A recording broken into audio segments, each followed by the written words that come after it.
Welcome back students. जैसे कि हमने डिसाइड किया था कि संडे को एक टेस्ट लिखना मैं आपको सिखाऊंगा और लाइव जाने की बात भी थी यूट्यूब पर। पर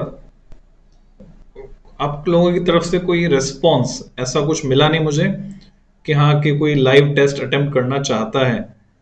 7:30 बजे तक भी मैंने इंतजार किया पर आपकी तरफ से कोई ऐसा रिस्पॉन्स मुझे नहीं मिला।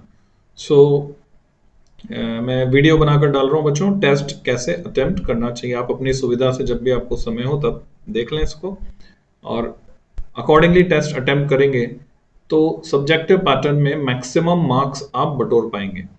तो पर्टिकुलर स्टार्टिंग के लिए इस पहली पहली बार पहला टेस्ट में यहाँ पर अटेम्प्ट करना आपको बता रहा हूँ। तो बच्चों स्टार्टिंग के लिए इसको हम ऑब्जेक्टिव लेते हैं। तो ये आपका टेस्ट पेपर है, देख लीजिए इसको। ये है current electricity part 1 test 1। 30 minute में पूरा करना है आपको। मैक्सिमम मार्क्स जो है 25 है। तो कॉपी पेन लेकर बैठे। तो 25 नंबर का ये पेपर है, इसमें मैंने अभी 25 क्वेश्चंस शामिल किए हैं। 25 क्वेश्चंस आर देयर और वो सब छोटे ही सवाल हैं, एक लाइन दो लाइन वन वर्ड वाले या ऑब्जेक्टिव क्वेश्चंस हैं। पर एग्जाम में सब्जेक्टिव फॉर्म में इनके आंसर्स कैसे लिखने होंगे वो मैं आपको सिखा रहा हूँ। जो कंपटीशन होता है उसमें तो आपको डॉट्स फिल करने होते हैं, यानी ऑप्टिकल रिस्पॉन्स शीट मिलती है। इस बार सिर्फ केमिस्ट्री सब्जेक्ट में सीबीएसई में आपको ऑप्टिकल रिस्पॉन्स शीट मिलेगी क्योंकि 35 क्वेश्चंस ऑब्जेक्टिव आएंगे। बाकी सब्जेक्ट्स में आधा पेपर ऑब्जेक्टिव नहीं रहेगा। हाँ, 20 क्वेश्चंस ऑब्जेक्टिव रहेंगे। So let's start. Resistivity of a wire depends on. अब टेस्ट लिखने का तरीका क्या होना चाहिए उस पर थोड़ा सा हम डिस्कस कर लें। बच्चों ये आपकी कॉपी है। जो बोर्ड की कॉपी होती है उसमें तो क्या होता है कि ऑलरेडी डेट वगैरह का कॉलम होता है वहां पे प्रॉपर प्लेस। पर जब आप कोई भी टेस्ट दें खुद की प्रैक्टिस के लिए, एक तो आप ब्लू पेन यूज करें, सिर्फ ब्लू पेन। डेट जरूर लिखें इस फॉर्मेट में। डेट यानी जो भी डे है, डे देन मंथ 2 डिजिट में, देन ईयर। ईयर आप प्रेफर करें 4 डिजिट में और नहीं तो 2 डिजिट भी चलेगा। टेस्ट नंबर जरूर लगा लें, टॉपिक लिख लें। तो ये है बच्चों current electricity. Current electricity chapter में पार्ट 1 का टेस्ट है, टेस्ट 1 है। So current electricity test 1। मैं अलग से इसको अपने चैनल पर प्लेलिस्ट अलग से बना दूंगा टेस्ट की। तो टेस्ट की प्लेलिस्ट में हम टेस्ट को सेव करेंगे। ये सैंपल टेस्ट है, यानी मैं आपके लिए अटेम्प्ट करना बता रहा हूँ, अटेम्प्ट करके बता रहा हूँ। तो कोशिश हमारी ये रहेगी कि सीक्वेंस हम मेंटेन करें। वैसे एग्जाम में जरूरी नहीं कि आप सीक्वेंस मेंटेन करें 1 2 3, पर जहां तक हो सकता है अगर सीक्वेंस मेंटेन करते हैं तो अच्छा है। तो आंसर 1 लिखने का तरीका ये रहेगा डॉट और अंडरलाइन यहां हम कर देंगे बेटर विजिबिलिटी के लिए। अच्छा, कुछ बच्चे क्या करते हैं, डिफरेंट कलर्स में लिख के बता रहा हूं, ऐसे लगाते हैं। This is wrong method, confusion create करता है बच्चों। अच्छा, गोला बनाते हैं, वो भी कंफ्यूजन क्रिएट करता है, मैं प्रेफर नहीं करता। मैं सजेस्ट करूंगा कि आप ये मेथड यूज ना करें। कुछ क्वेश्चन नंबर लिखते हैं, तो क्वेश्चन नंबर लिखने का कोई सेंस यहाँ बनता नहीं है क्योंकि आप लोग आंसर्स लिख रहे हैं। तो आंसर्स लिख रहे हैं तो क्वेश्चन नंबर लिखने का कोई सेंस नहीं बनता। तो आंसर नंबर 1 में हमें क्या लिखना है? तो पहला जो सवाल दिख रहा है, resistivity of wire depends on. Resistivity of wire किस पर डिपेंड करती है? क्या उसकी लंबाई पर? हम जानते नहीं करती। एरिया ऑफ क्रॉस सेक्शन पर? नहीं करती। शेप पर भी नहीं करती। मटेरियल पर करती है। तो मटेरियल पर करती है तो ऑप्शन क्या आ गया? डी। तो मैं यहां पर लिखूंगा डी। अगर मैं सिर्फ डी लिखकर छोड़ देता हूं then it is quite okay, पूरे नंबर मिल जाएंगे बोर्ड में। पर अगर मैं साथ में ये भी लिख देता हूं कि डी ऑप्शन कौन सा है, तो ये हमेशा बेटर अप्रोच रहेगी बच्चों। इट्स मटेरियल, ये बेटर अप्रोच है, ये एकदम एंश्योर हो जाता है, एग्जामिनर को तुरंत से देखकर क्लिक करता है। तो जिन भी आंसर्स के बारे में आप 100% श्योर हैं उसमें जरूर लिखकर आए। 2 लाइन छोड़ देंगे बच्चों। 2 लाइन छोड़ने के बाद आंसर नंबर 2। तो हम देखते हैं पेपर में क्या है। Question number 2, the wire of electric heater 100 ओम, 100 ओम का वायर है इलेक्ट्रिक हीटर का, उसको बीच में से काटा हमने, 2 हिस्से किए हैं, बराबर हिस्से किए हैं, तो हर एक का रेजिस्टेंस 50-50 ओम हो गया। इस तरह से ये पिक्चर साथ में दिमाग में चलती रहनी चाहिए। These parts are connected in parallel. अब क्योंकि इन्हें पैरेलल में जोड़ा है तो 50 और 50 ओम पैरेलल में जोड़ते हैं तो पैरेलल में रेजिस्टेंस कम हो जाता है। And then connected to the same 200 volt source.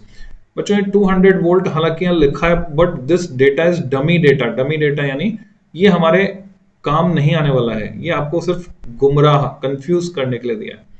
The new resistance is now, नया रेजिस्टेंस कितना हो गया, तो 50-50 पैरेलल में जोड़ा तो 25 ओम हो गया। साफ साफ हमें पता चल रहा है। तो कौन सा ऑप्शन मैच हो रहा है, सी ऑप्शन मैच हो रहा है। तो हम सीधे आंसर में लिखेंगे यहां पर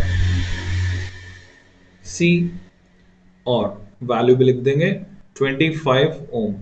इससे एंश्योर हो जाता है। नाउ बिल्कुल सीक्वेंस में आप देखें जहां पर आंसर नंबर लगा रहे हैं वहां सिर्फ और सिर्फ आंसर नंबर ही दिखने चाहिए पूरी कॉपी में, यानी हमारा आंसर उधर घूमेगा नहीं इधर उधर। तो तरीके से बिल्कुल जमा जमा के हमें लिखना है। अब आंसर 3 पर हम चल रहे हैं। The density of a metal is D and specific resistance is raw. Wire of length L, resistance R to be prepared. How much mass would be needed for this? बच्चों घुमा दिया है आपको क्वेश्चन में। आप लोग चाहे तो वीडियो पॉज करके ट्राई कर लें इसको। यहाँ घुमा दिया है क्वेश्चन में। बिहार बोर्ड में ऐसा क्वेश्चन आता है। सो डेंसिटी D है, मास M की वैल्यू हमें निकालनी है। हम क्या करें, जिस क्वेश्चन का आंसर डायरेक्टली हमें नहीं सूझ रहा है तो कौन सा ऑप्शन करेक्ट होगा उसके लिए जगह छोड़कर हम राइट हैंड साइड पे लाइन खींच के जो भी रफ वर्क हमको करना है, कैलकुलेशन रेफरेंस वर्क, वो हम कर लें यहाँ पर तो बेटर रहता है। हमें मास की वैल्यू चाहिए। हम जानते हैं मास होता है वॉल्यूम अपॉन डेंसिटी।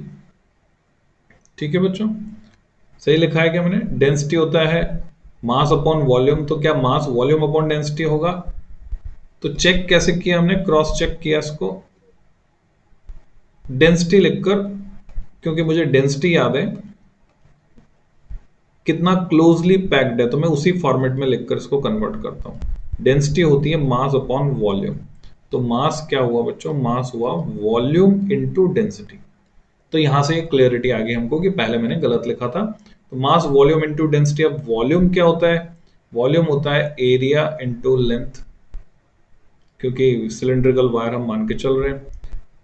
अब हम ये देख रहे हैं कि ये जो एरिया ए यहाँ पे आ रहा है, क्या क्वेश्चन में उसका जिक्र है? तो जवाब है wire of length L and resistance R. Area का जिक्र यहाँ कहीं पे भी नहीं और ऑप्शन में भी एरिया नहीं है। एरिया को हमें हटाना है। और रेजिस्टिविटी रॉ और रेजिस्टेंस आर, उनका जिक्र है ऑप्शंस में।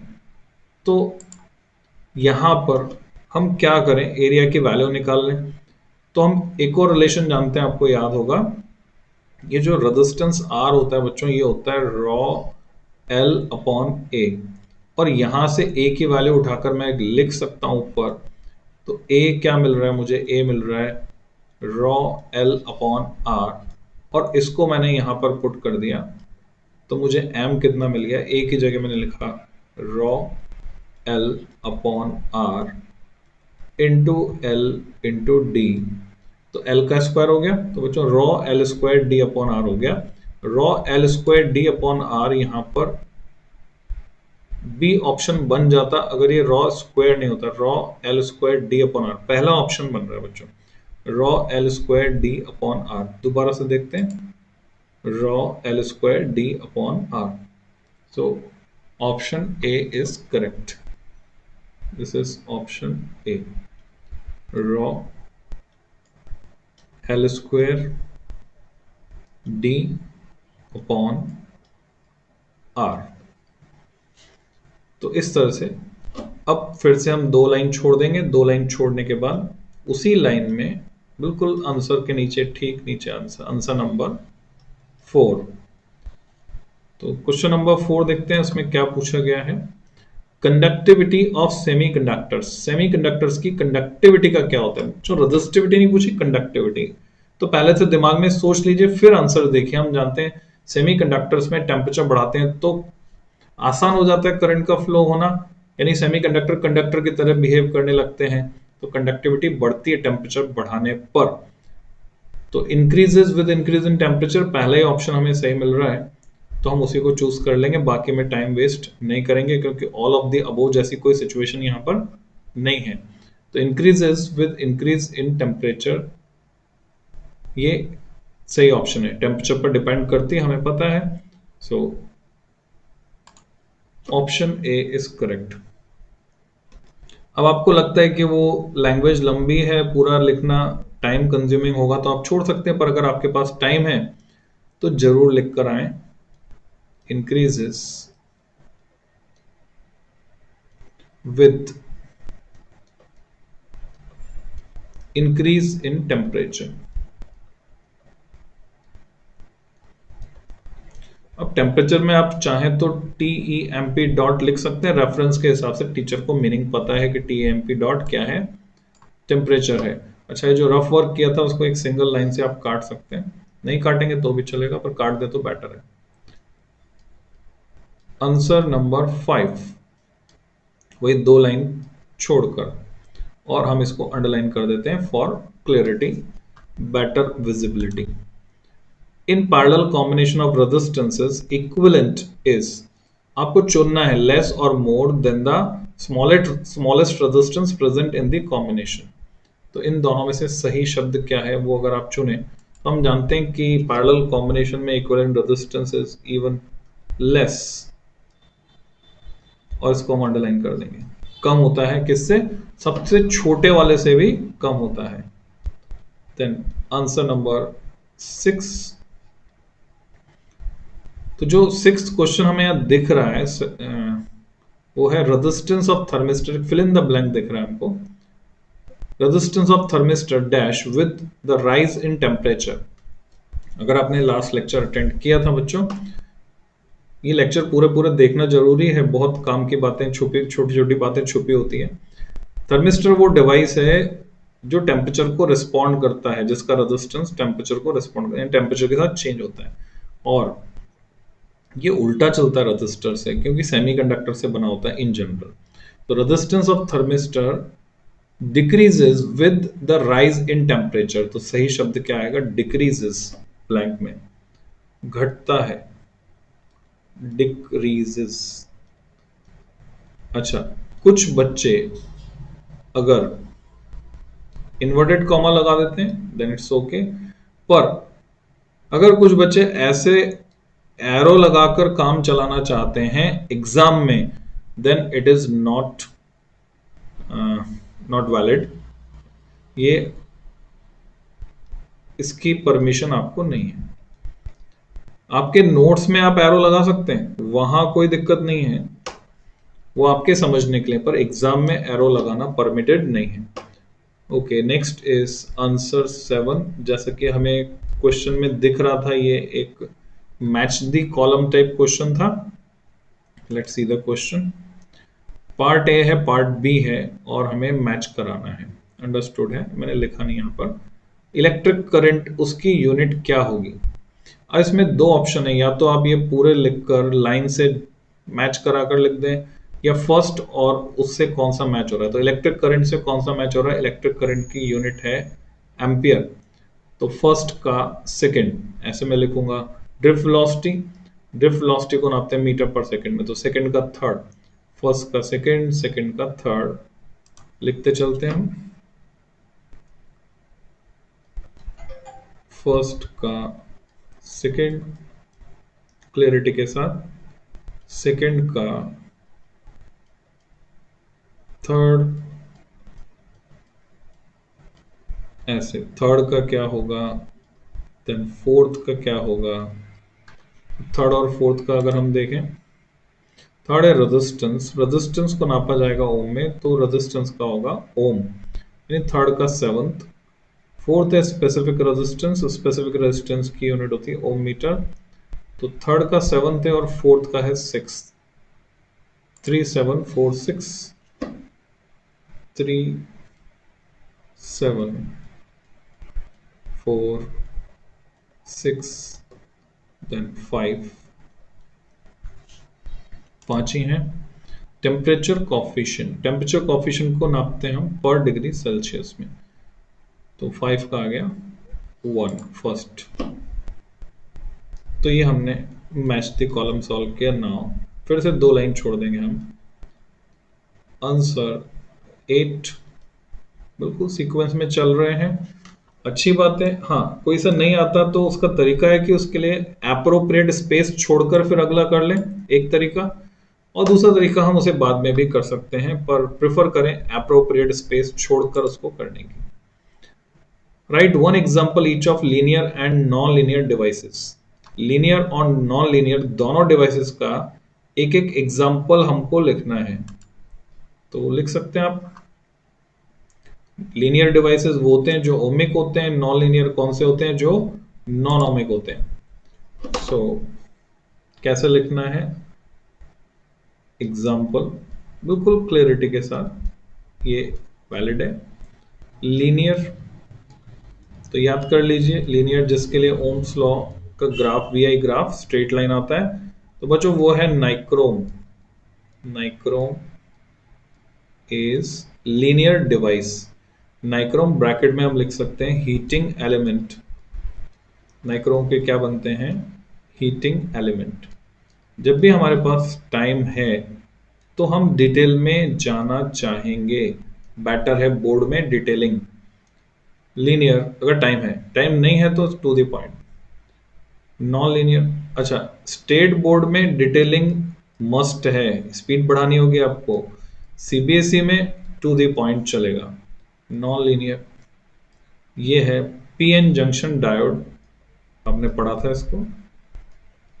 गैलियम आर्सेनाइड लिखते हैं तो भी चलेगा, पर डिवाइस की बात कर रहे हैं तो डिवाइस में बेटर है कि पीएन जंक्शन डायोड हम लिखें, क्योंकि डिवाइस पूछा है। फिर से 2 लाइन छोड़कर आंसर 9। आपको ये ध्यान रखना है कि वो जो कॉपी चेक करने वाला है उसको राइट लगाने की जगह भी हमको देनी चाहिए, मार्क्स लिखने की जगह भी हमको प्रोवाइड करनी चाहिए और अकॉर्डिंगली हमें लिखना चाहिए। और हमें अपने लिए भी प्रोविजन बचा के रखना है, अगर कुछ मॉडिफिकेशन करना पड़े, कुछ बाद में याद आ जाए, एक्स्ट्रा जोड़ना पड़े, काट कर लिखना पड़े, तो हमारे पास स्पेस होनी चाहिए। Draw the variation of potential difference V with current I, यानी आपको ग्राफ खींचना है, लैंग्वेज से आपको समझ में आना चाहिए। In case of 2 registers P and Q, आपको 2 रजिस्टेंस दिखाने हैं P और Q। गिवन दैट P की वैल्यू आपको दी गई 1.732 ओम, Q की वैल्यू दी गई 0.5774 ओम। बच्चों ये तभी कर सकते हो आप जब आपको ये आइडिया हो 1.732 होता कितना है, 0.5774 होता कितना है, जो कि आपको रटा हुआ होना चाहिए। रेफरेंस साइड में मैं लिखकर आपको याद दिलाऊं या बताऊं तो बच्चों √3 जो होता है उसकी वैल्यू होती है 1.732। ये इतनी बार हमारे काम आता है कि हमको रट जाता है, याद हो जाता है। और 1/√3 बच्चों इसकी वैल्यू होती है 0.5774। तो हम जानते हैं वीआई ग्राफ होता क्या है, उसमें वीआई ग्राफ का जो स्लोप होता है वो सीधे सीधे रेजिस्टेंस को रिप्रेजेंट करता है। तो यहां पर जो tan थीटा होगा वो रेजिस्टेंस को रिप्रेजेंट करेगा। मैंने ओरिजिन मार्क किया, y एक्सिस पर मैंने वोल्टेज लिखा, x एक्सिस पर मैंने करंट लिखा, और मैंने 2 ग्राफ खींचे। किस बेसिस पे मैं जानता हूं, √3 मींस tan 60, तो 60 डिग्री एंगल पर बन जाएगा, और 1/√3 मतलब tan 30, तो 30 डिग्री एंगल पर मैं ग्राफ बना दूंगा। तो ये हुआ tan 30, this angle is 30 degree. तो ये किसके लिए होगा, tan 30 होगा बच्चों Q के लिए, और P के लिए क्या हुआ √3, यानी मैं tan 60 डिग्री एंगल पर एक स्ट्रेट लाइन खींचूंगा और उसको मार्क करूंगा P। तो अगर आपने गौर किया हो तो ये क्वेश्चन हो गया रिवर्स क्वेश्चन। अच्छा सवाल है, अभी तक आपको देखने को नहीं मिला होगा, आने वाले समय में देखने को मिल जाएगा। मैंने फ्रेम किया अभी, तो अच्छा सवाल है, रिवर्स क्वेश्चन हो गया। अब क्या करेंगे हम, फिर से 2-3 लाइन छोड़कर आंसर नंबर 10। और अब देखेंगे कि 10वां सवाल क्या है। Define the term conductivity of a conductor, right the factors. मैं मान के चल रहा हूं हमें सारे आते हैं, इसलिए मैं सीक्वेंस में पहले आंसर नंबर लगा रहा हूं, बाद में क्वेश्चन नंबर देख रहा हूं। नहीं आते तो पहले क्वेश्चन देख लीजिए, जो आंसर लिखने वाले हैं वही नंबर लगाएं। Define the term conductivity of a conductor, conductivity को डिफाइन करना है। कई तरीके हैं कंडक्टिविटी को डिफाइन करने के। हम कंडक्टिविटी को ओम्स लॉ के सेकेंड फॉर्म में भी एक्सप्रेस कर सकते हैं। हम जानते हैं कि करंट डेंसिटी इलेक्ट्रिक फील्ड के प्रोपोर्शनल होती है, J is proportional to E और J equal to sigma E, तो sigma equal to J upon E। तो हम ratio of current density to electric field इसको कह सकते हैं, और सिंपली रेसिप्रोकल ऑफ रेजिस्टिविटी इसको कह सकते हैं। कौन से फैक्टर्स पर ये डिपेंड करती है, तो इनडायरेक्टली पूछ लिया गया है। हम जानते हैं रेजिस्टिविटी जिन पर डिपेंड करेगी, कंडक्टिविटी भी करेगी। तो कैसे लिखना है, इन्वर्टेड कॉमा आपने स्टार्ट किया, पूरे नंबर मिलेंगे अगर आप लिखते हैं conductivity is reciprocal of resistivity. तो अब आपको मार्किंग कैसे करनी है बच्चों, आप सोचते जाएं साथ साथ में कि अगर मैं नहीं बोल रहा होता, आप खुद लिखते, तो आप कितना लिखते, क्या लिखते, अकॉर्डिंगली इस बार तो अंदाजे से आपको मार्क्स देने। तो ये जो हमने लिखा है इसको हम फॉर्मूले से सपोर्ट कर देते हैं अगर, तो ये तरीका है, दैट इज ऐसे लिखेंगे, sigma equal to 1 upon rho, unit से सपोर्ट कर देंगे।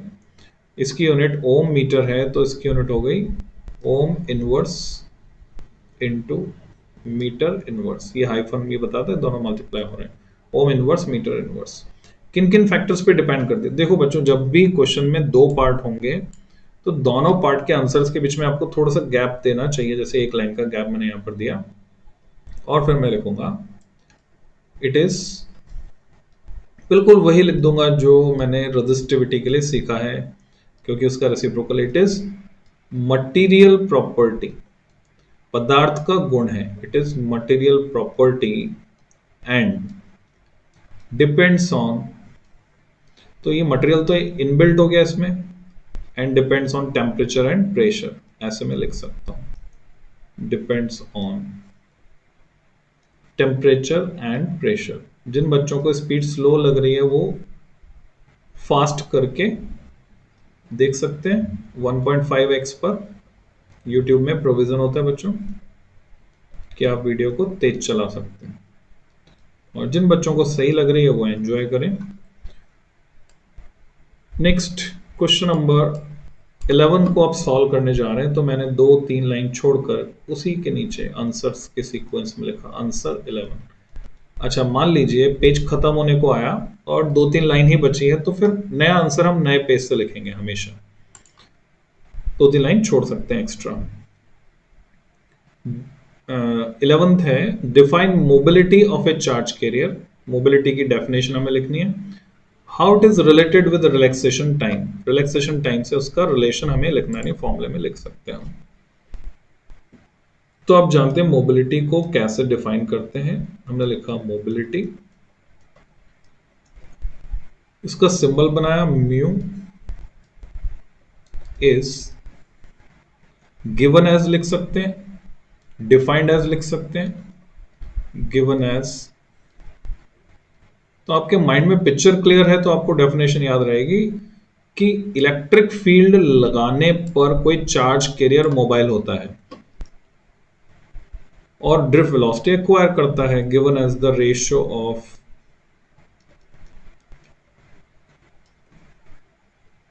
ड्रिफ्ट स्पीड, या तो मैं लिखूं मॉडुलस ऑफ ड्रिफ्ट वेलोसिटी या लिखूं ड्रिफ्ट स्पीड स्केलर फॉर्म में, ड्रिफ्ट स्पीड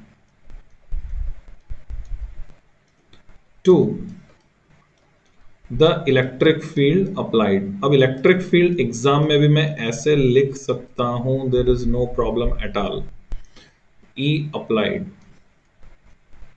देखो बच्चों, जो फिजिक्स के टीचर होते हैं वो सेंसिबल होते हैं, तो जब फिजिक्स के टीचर सेंसिबल हैं तो रेफरेंस के हिसाब से वो समझ जाएंगे आपने क्या लिखा है।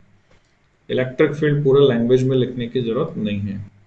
दैट इज फॉर्मूला लिखूंगा मैं मोबिलिटी का, mu equal to V D, modulus लगाता तो मैंने वेक्टर लगाया नहीं तो उसी के इक्विवेलेंट हो गया अपॉन ई। नीचे ई में वेक्टर नहीं लगा सकते बच्चों, क्योंकि वेक्टर से डिवीजन ऑपरेशन अलाउड नहीं है। जैसे मान लो ये मैंने ओवर राइटिंग की, तो ओवर राइटिंग अवॉइड करनी चाहिए जहां तक हो सके, ओवर राइटिंग भी हमें नहीं करनी चाहिए।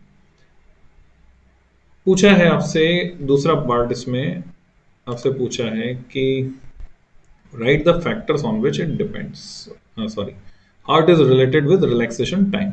रिलैक्सेशन टाइम पर कैसे लिंक है, यानी किस तरह से डिपेंड करते हैं, ये फॉर्मूलेस के थ्रू हम बताने वाले हैं। तो मैंने क्या किया, वी डी की वैल्यू डाली, रेफरेंस साइड यहाँ लाइन खींच के मैं लिख सकता हूँ। वी डी होता है ई के टर्म्स में मैं लिखना चाहूंगा ई ई टॉ अपॉन एम।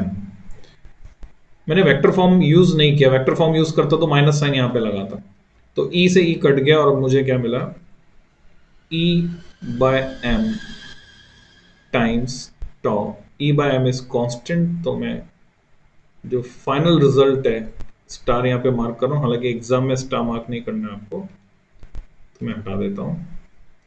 10 वर्ड यूज करेंगे, 10 म्यू यानी मोबिलिटी प्रोपोर्शनल होती है एवरेज रिलैक्सेशन टाइम के।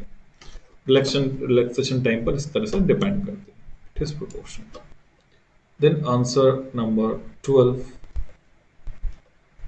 आंसर नंबर 12, तो क्वेश्चन नंबर 12 देखते हैं हम क्या है।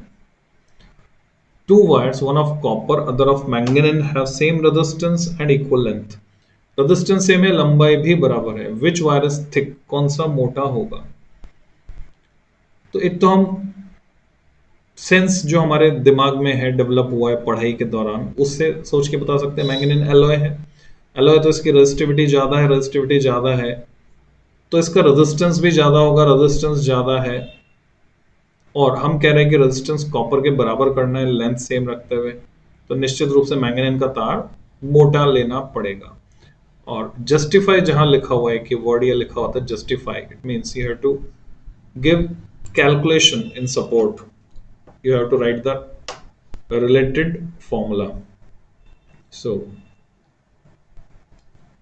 पहले मैंने आंसर लिख दिया, manganese wire will be thicker, ये मोटा होगा। कैसे पता चला, जस्टिफाई करते हैं।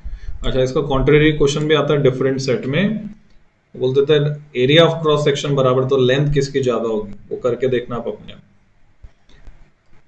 एज हम जानते हैं रॉ होता है आर ए अपॉन एल, सही है, क्योंकि आर हो जाएगा रॉ एल बाई ए, ऐसे हम वेरीफाई कर लेते हैं। तो रॉ है आर ए बाई एल, क्या क्या दिया हुआ है आपको, रेजिस्टेंस सेम है, लेंथ सेम है। एज रॉ प्रोपोर्शनल ए, तो जिसकी रेजिस्टिविटी ज्यादा उसका एरिया ऑफ क्रॉस सेक्शन भी ज्यादा, and raw manganese is greater than raw copper। इसके बेसिस पर हमने अपना ये जवाब दिया। फिर 2-3 लाइन छोड़कर answer number 13,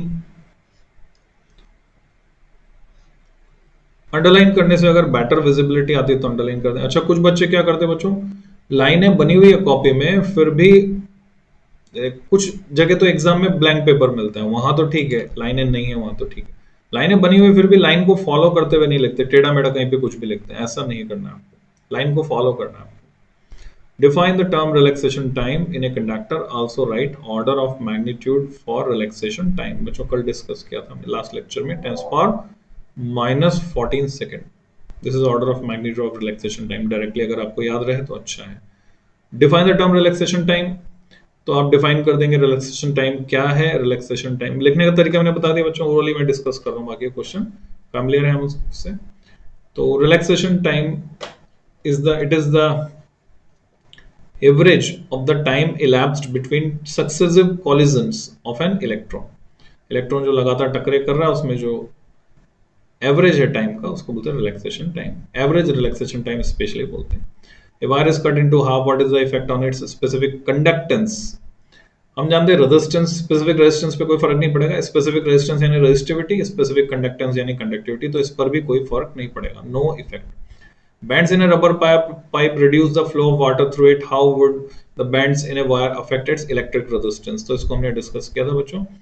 No effect because size of the band is much more larger compared to size of the electron जिसको flow होना है उसमें से, and electron flows extremely slow at extremely slow rate, बहुत ही slow speed पे चलता है, drift speed पर, और इतनी कम speed पर उसे मोड़ने में कोई परेशानी नहीं होगी। Three conductors are connected in parallel, parallel में जोड़ा, their conductances are G1, G2 and G3. What is their equivalent conductance? तो G1 plus G2 plus G3, क्योंकि equivalent resistance reciprocal of resistivity, और ये conductance यानी reciprocal of resistance का सम लेते हैं तो equivalent resistance का reciprocal आता है, तो यहाँ G1 plus G2 plus G3 आ जाए। How many electrons flow per second through the filament of a 200 volt and 110 watt electric bulb? तो बच्चों यहाँ फॉर्मूला यूज करना पड़ जाएगा आपको, P equal to V I. तो सबसे पहले तो हम यूज करेंगे P equal to V I. 220 volt 110 watt, कितने इलेक्ट्रॉन पर सेकेंड? Answer number 21। तो जैसे मान लो मेरे को बाद में अटेम्प्ट करना है, इसको मैंने जगह छोड़ दी, सीधे मैं लिख सकता हूं आंसर नंबर 21। तो मेरे पास है P 110 वाट, मेरे पास V है, तो ऐसे लिखते हैं। न्यूमेरिकल सॉल्व करना है तो हम क्या करते हैं, गिवन करके लिख लेते हैं, ये गिवन डेटा है हमारे पास। V है 220 वोल्ट, तो यहाँ से हमें I मिल गया। I होता है पावर, होता है वोल्टेज इनटू करंट, तो यहाँ हो गया P upon V means 0.5 ampere. ये तो हो गई करंट। अब पूछा क्या है वो देखिए, कितने इलेक्ट्रॉन्स पर सेकेंड फ्लो हो रहे हैं। पर सेकेंड फ्लो होने वाले इलेक्ट्रॉन्स का नंबर हमको निकालना है। तो यहां मान भी सकते हैं हम कि पर सेकेंड n इलेक्ट्रॉन फ्लो हो रहे हैं। हम जानते हैं I equal to Q by T,